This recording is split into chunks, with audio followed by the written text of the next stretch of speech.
Cela ne fait aucune différence que vous y croyiez ou pas, ou que cela vous plaise ou pas, ou que vous vous moquiez de cela. Cela va vous affecter. Ne vous méprenez pas. Et je vais continuer. On peut donc voir que l'unité qui a prévalu dans la période de Saturne a été poursuivie durant la période du Soleil. L'humanité ordinaire de ce temps avait maintenant évolué à la splendeur des archanges. Certains étaient plus avancés que d'autres, mais il n'y avait pas d'antagonisme entre eux. Notre humanité actuelle avait évolué à un niveau similaire aux plantes et était légèrement plus élevée que la nouvelle vague de vie qui avait débuté dans la période du Soleil, et l'unité prévalait également ici. Dans la période de la Lune, le contact de la sphère chauffée avec l'espace froid généra de l'humidité, et la bataille des éléments commença dans toute sa férocité. La boule de feu chauffée s'efforça d'évaporer l'humidité, de la pousser vers l'extérieur et de créer un vide pour dans lequel maintenir son intégrité et brûler paisiblement. Mais il n'y a pas, et ne peut y avoir aucun vide dans la nature. Par conséquent, la vapeur s'en dégageant se condensait à une certaine distance de la boule chauffée et était réentraînée vers l'intérieur par le froid de l'espace, pour être à nouveau évaporée et propulsée vers l'extérieur dans un cycle perpétuel pendant des siècles et des siècles, comme un volant entre les hiérarchies distinctes d'êtres spirituels composant les différents règnes de la vie, représentés dans la sphère de feu et l'espace cosmique, qui sont l'expression de l'esprit absolu, homogène. Les esprits du feu s'efforcent activement de parvenir à une expansion de la conscience, mais l'absolu repose toujours couvert du manteau invisible de l'espace cosmique.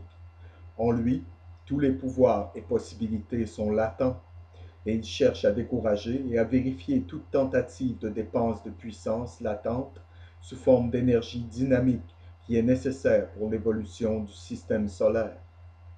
L'eau est la substance qu'il utilisait pour éteindre le feu des esprits actifs.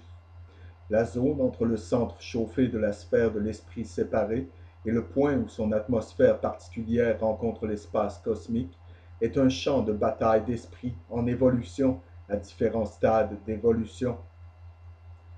Les anges actuels étaient humains dans la période de la Lune, et le plus haut initié est le Saint-Esprit, Jéhovah. Comme notre humanité et les autres règnes de la vie sur Terre sont affectés de différentes manières par les éléments présents, de sorte que certains aiment la chaleur, d'autres préfèrent le froid. Certains se développent dans l'humidité et d'autres exigent la sécheresse. Donc aussi dans la période de la Lune avec les anges, certains avaient une affinité pour l'eau, d'autres la détestaient et aimaient le feu. Les cycles continus de condensation et d'évaporation de l'humidité entourant le centre de feu provoqua finalement de l'incrustation, et c'était le but de Jéhovah de modeler cette terre rouge, traduisant Adam en forme, pour dans lesquelles emprisonner et étancher les esprits du feu.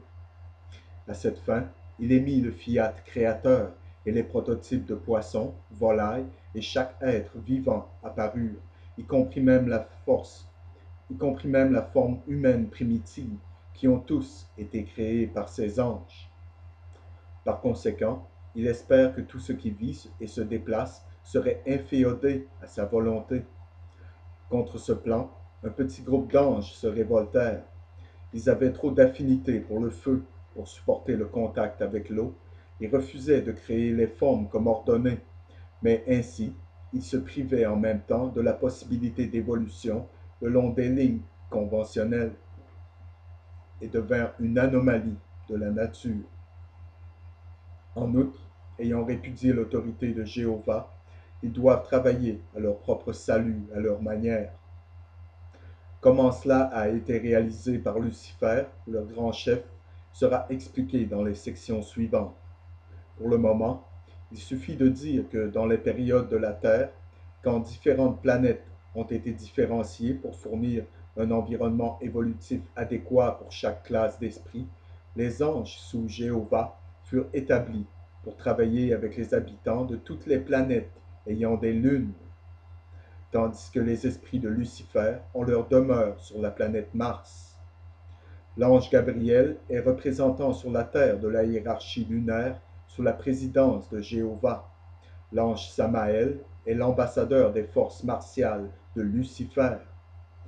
Gabriel, qui a annoncé la naissance prochaine de Jésus à Marie, et ses anges lunaires sont donc les dispensateurs de la vie physique, tandis que Samaël et les légions de Mars sont les anges de la mort.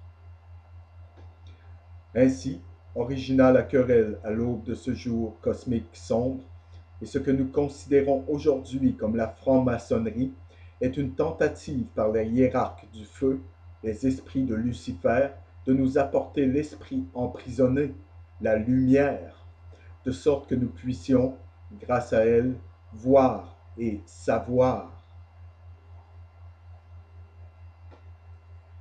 Eh bien, permettez-moi de vous lire cela à nouveau, de sorte que vous ne manquiez pas cela, et cela vient directement de leur propre bouche.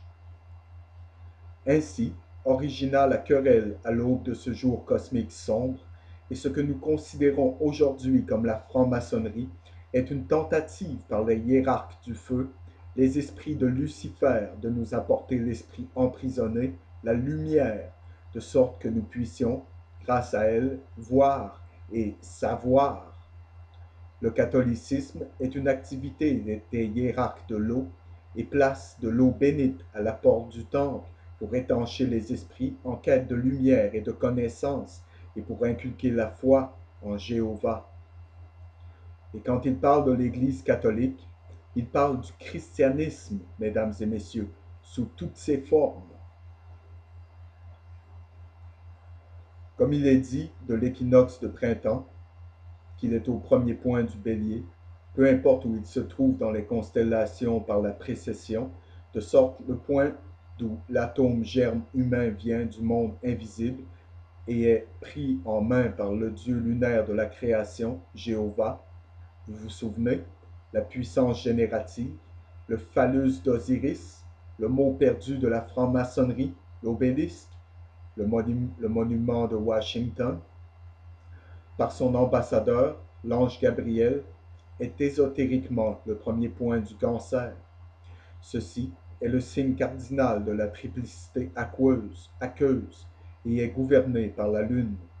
Là, la conception a lieu, mais si la forme était formée uniquement de l'eau et de ses concrétions, elle ne pourrait jamais venir à la naissance, et ainsi, 4 mois plus tard, lorsque le fœtus a atteint l'état de développement correspondant au deuxième signe de la triplicité aqueuse, Scorpion, le 8e signe, qui correspond à la maison de la mort, Samaël, l'ambassadeur intrépide des esprits lucifériens, envahit le domaine aqueux de la hiérarchie lunaire et introduit l'étincelle ardente de l'esprit dans la forme inerte pour l'acidifier, le vivifier et le transformer en une expression de lui-même.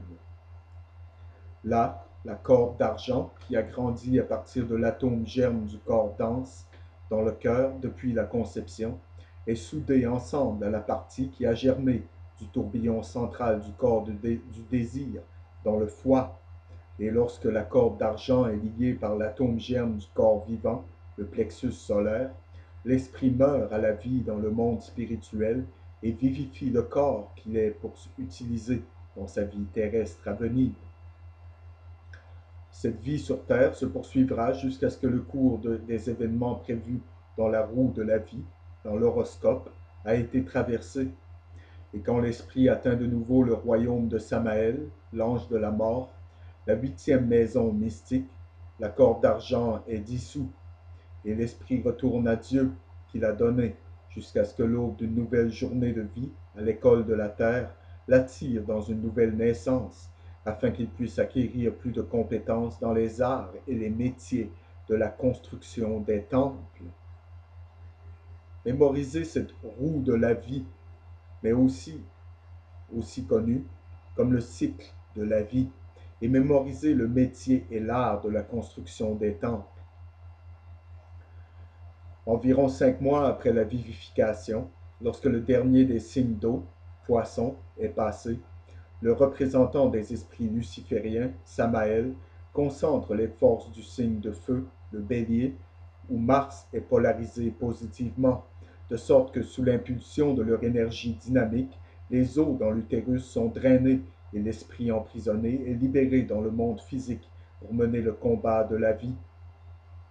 Il peut pousser aveuglément la tête contre les forces cosmiques caractérisées par le premier signe de feu, le bélier, qui est un symbole de la puissance brute exercée sur les problèmes de la vie par les races les plus primitives.